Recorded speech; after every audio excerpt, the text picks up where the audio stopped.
जब सिखों ने खाना खिलाया लॉकडाउन में तब सिख बहुत अच्छे थे। आज यदि किसानों को खिलाते हैं तो ये पाकिस्तान से पैसा आता है, ये खालिस्तान से आता है। धर्म के नाम पर इतनी अंधकार की पट्टी अपनी आंखों में मत बांधो कि तुम्हारे बच्चों की थाली से रोटी छिन जाए। वो तो कह रहे हैं कि यूपी का मॉडल लागू हो जाएगा, यहाँ विकास मॉडल। मतलब वहाँ गंदगी फैली है, यहाँ भी फैलेगी। मतलब बोलना पता है, तोमर कहते हैं भीड़ से बिल वापस नहीं होते तो भीड़ से चुनाव कहाँ जीते जाते हैं। पूरे देश को चाय बेचते बेचते देश बेचने पे आ गए हैं। यहाँ पर लड़ाई देश को बचाने की और देश को बेचने वालों के बीच है। नमस्कार, मैं दानी संसार और आप देख रहे हैं पीआरबी। इस वक्त कोलकाता बंगाल में मौजूद है और तमाम सिख भाई हमारे साथ बातचीत करने के लिए मौजूद है, जो किसान भी है। तमाम लोगों से बातचीत करेंगे कि आखिर वो विधानसभा चुनाव, बंगाल विधानसभा चुनाव को कैसे देखता है, किसके साथ है, ममता बनर्जी के कार्यकाल से खुश है या वो परिवर्तन चाहता है और भाजपा को बंगाल में लाना चाहता है। जो सरकार है अभी उसके कार्यकाल से खुश है या परिवर्तन करके भाजपा को लाइएगा? देखिए जी, जो सरकार है बहुत अच्छी सरकार है। दीदी माँ माटी मानुष की सरकार है। ये कहना चाहूँगा कि ममता दी जहाँ पर है वहाँ पर कोई राइट नहीं है, चाहे हिंदू हो, चाहे मुसलमान हो, सिख हो या ईसाई हो, हर किसी को एक पल्लरे में तोलती है। अगर यदि आप कहें कि ममता बनर्जी गलत है, मैं ये मानने के लिए तैयार नहीं हूँ। तो कुछ तो तारीफ कीजिए, कुछ तो काम किए होंगे जी। बहुत तारीफ मोदी जी ने। देखिए जी, मैं किसी लीडर के बरखिलाफ नहीं बोल रहा हूँ। देश की जो तरक्की लाता है उसकी बात बोलिए। तो प्रधानमंत्री विदेश नीति की तारीफ तो की जाती है। सुनिए, विदेश नीति दूसरी जगह है। यहाँ हमारे घर के लोग क्या खाएंगे, हमारे बच्चे भूखे मरेंगे, हम विदेशी छाप लगा के बाहर में घूमेंगे। सरकार की नीति स्पष्ट होनी चाहिए, जन के समर्थन की नीति होनी चाहिए। सरकार नीति से गिर गई है और हम वोट की चोट से बीजेपी को हरवा करके ये साबित करेंगे कि जन आंदोलन आपके खिलाफ है, जनमत आपके खिलाफ है। अगर जनमत उनके खिलाफ जाएगा तो सरकार को इस फैसले में आना पड़ेगा। जो किसान चाहते हैं ये गलत कानून रिपील करने और जो एमएसपी की कानून है उसको सुनिश्चित करने के लिए मजबूर होना। हम लोग यहाँ पर आए हैं बीजेपी की दमनकारी नीति वाली सरकार को हराने। अब ये पब्लिक के ऊपर छोड़ते हैं, जनगण के ऊपर छोड़ते हैं कि वो किसको जिताते हैं। आपके लिए तो अच्छा है ना, भाजपा जाएगी, जय श्री राम के नारे लगाइएगा बुलंदी से। हम देशद्रोही नहीं है, जो हमारे लिए भाजपा अच्छी है। हम भूल में थे, हम बेवकूफ बने, हम अकेले ही नहीं बने, पूरा देश बना, इन्हें सत्ता में लाया। पूर्ण बहुमत की सत्ता 30 साल बाद आई थी, हम बेवकूफ बन गए। राम के नारे लगाने से दिक्कत नहीं हो रहा है? जय श्री राम के नाम के नारे दुनिया में लगते हैं। भारत की बात छोड़ो, केवल जेठ ठाके तुम्हें बेवकूफ बनाते हैं कि नारे नहीं लग सकते। बंगाल में नहीं लगते? बंगाल एक आदमी कोई है राजनीतिक दलों के अलावा जो कहता हो नारे नहीं लग सकते, केवल भाजपा के अलावा। ये बेवकूफ बनाते हैं। टीवी के चैनल अपनी प्रभुत्ता खो चुके। क्यों? क्योंकि झूठ बोल रहे हैं। यही रजत शर्मा, यही रूप का लियाकत की एक इज्जत हुआ करती थी। आज गोदी मीडिया के नाम से देश में इनको पुकारा जाता है क्योंकि ये देश की जनता को गुमराह करते हैं। आज हमारी आजादी, भारत के नागरिकों की आजादी आज खतरे में, दुनिया बोल रही है। हमारे देश के नागरिकों को समझना चाहिए, हिंदुत्व से बाहर आके धर्म के नाम पर इतनी अंधकार की पट्टी अपनी आंखों में मत बांधो कि तुम्हारे बच्चों की थाली से रोटी छिन जाए। योगी आदित्यनाथ भी आ रहे हैं यहाँ पे, कहीं ना कहीं हिंदू मुस्लिम कार्ड खेलने का प्रयास करें, लगता है कामयाब हो पाएगी बंगाल? एक बात ये बताइए कि श्री मोदी जी को, पहली बात तो ये तो हंसी आती है देखी कि एक प्रधानमंत्री को आके रैली करनी पड़ रही है। मतलब वो मानते हैं कि वो इतने कमज़ोर है कि उनके जितने भी बड़े खिलाड़ी हैं, अमित शाह जी बोलो या प्राइम मिनिस्टर बोलो, यूपी से योगी जी को लेके आ रहे हैं, नड्डा जी आ रहे हैं, आप नेताजी का नाम बोलो ना, दुनिया भर के उनके जितने खिलाड़ी हैं सब पूरा जोर उन्होंने लगा दिया। यानी कि वो डरते हैं श्री ममता बनर्जी जी से। उनको पता है कि वो कितनी स्ट्रॉन्ग है, लोग उनको कितना प्यार करते हैं, या उनकी पॉलिसीज़ जो है वो यहाँ के लोगों के लिए कितनी अच्छी है। उनको डर है, तभी ना तो उन्होंने अपना पूरा जोर लगा दिया है। नहीं तो क्या उनका एक आदमी आके रैली नहीं कर सकता था? पूरे देश को चाय बेचते बेचते देश बेचने पे आ गए हैं। यहाँ पर लड़ाई देश को बचाने की और देश को बेचने वालों के बीच है।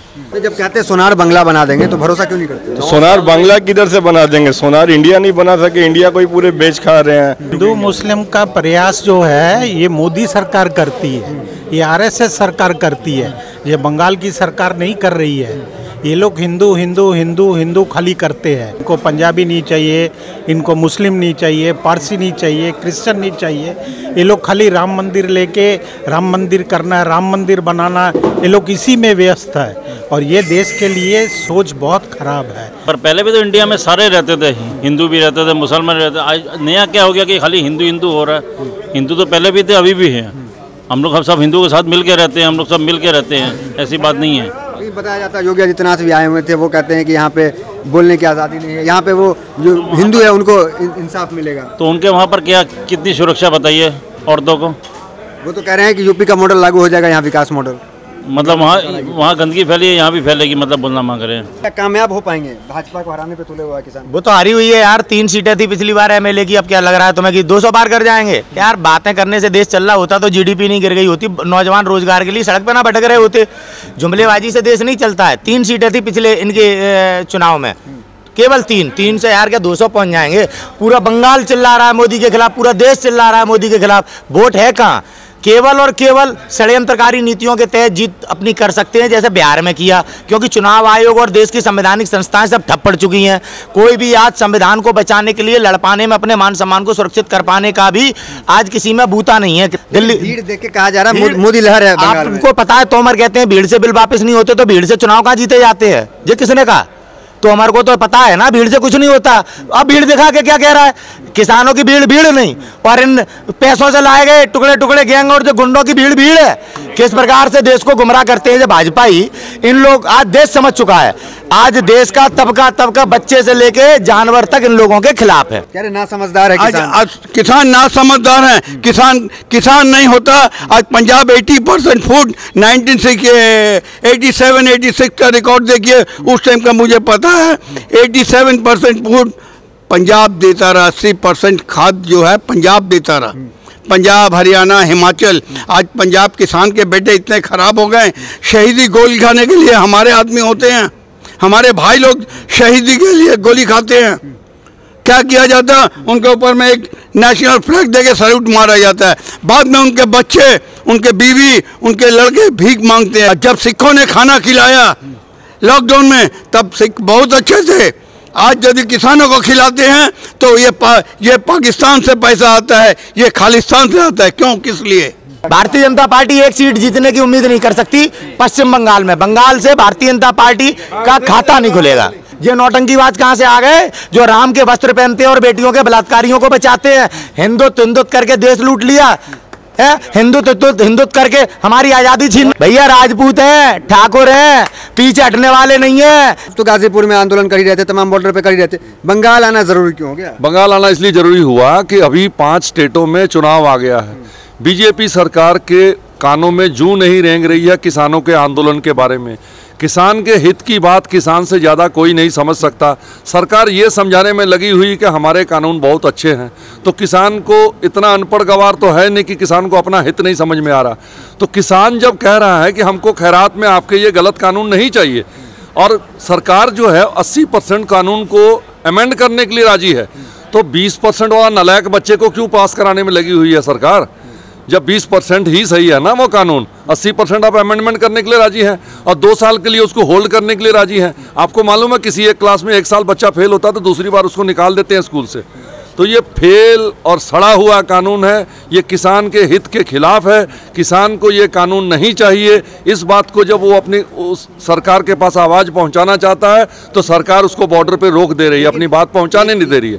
दूसरी बात है, बंगाल में आने की वजह ये है कि अभी 5 स्टेट में चुनाव है, तो केंद्र की जो दमनकारी नीति वाली सरकार है बीजेपी की, ये वोट की भाषा समझती है और वोट के द्वारा नोट की भाषा समझती है। वरना ये जो दूसरी दलों के लोगों को अपने दल में शामिल करवा रहे हैं, ये नोट के जोर पे हैं। ये नोट के जोर पे अपने दल में शामिल करवा रहे हैं और वोट के जोर पे जीतना चाहते हैं। तो ये जो 5 स्टेट में चुनाव आ रहा है, इस चुनाव का जो फल है वो ये तय करेगा कि सरकार जो केंद्र में दमनकारी नीति के साथ बैठी हुई है उसके पक्ष में मैंडेट है कि विपक्ष में मैंडेट है। किसान जिस तरह ममता बनर्जी को समर्थन करते हैं तो उनके काम से खुश है यहाँ पे? ठीक है, ममता बनर्जी गुड फॉर कलकत्ता। बंगाल के लिए ममता बनर्जी सही है और बीजेपी तो किसी तरीके से सही नहीं है। हम लोग बीजेपी को बिल्कुल समर्थन नहीं करते हैं। हम लोग सब समय चाहते हैं, कलकत्ते में रहते हैं, कलकत्ते के लिए, बंगाल के लिए हमारी दीदी सबसे बढ़िया है। आप उनसे बात कर रहे थे, आपने उनको कहा कि कुछ तो अच्छा काम किया होगा बीजेपी ने, तो ऑब्वियसली मैं बताना चाहूँगा उन्होंने बहुत अच्छा काम किया है। देश की जितनी ऑर्गेनाइजेशंस है उनको किस तरह से कंट्रोल किया जाता है और मीडिया को किस तरीके से यूज़ किया जाता है, ये चीज़ हम उनसे ज़रूर सीख सकते हैं। क्योंकि मेरे को नहीं लगता कि इससे पहले किसी भी पार्टी ने इस तरीके की चीज़ें की होंगी। इन्होंने आके हमारी जितने भी ऑर्गेनाइजेशन है, जो भी प्रॉफिटेबल और ऑर्गेनाइजेशन है, even if you talk about ONGC, उन्होंने उनको भी बर्बाद करके रख दिया, BSNL को बर्बाद कर दिया। अब कोई भी संस्था उठा के देख लो, ये कहते कि कांग्रेस ने किया, कांग्रेस ने बनाया तभी तो आप बेच रहे हो। क्या जरूरत पड़ गई मोदी जी को आने की यहाँ पे? इतनी बार जब देखो मोदी जी आ रहे हैं, कभी अमित शाह आ रहे हैं।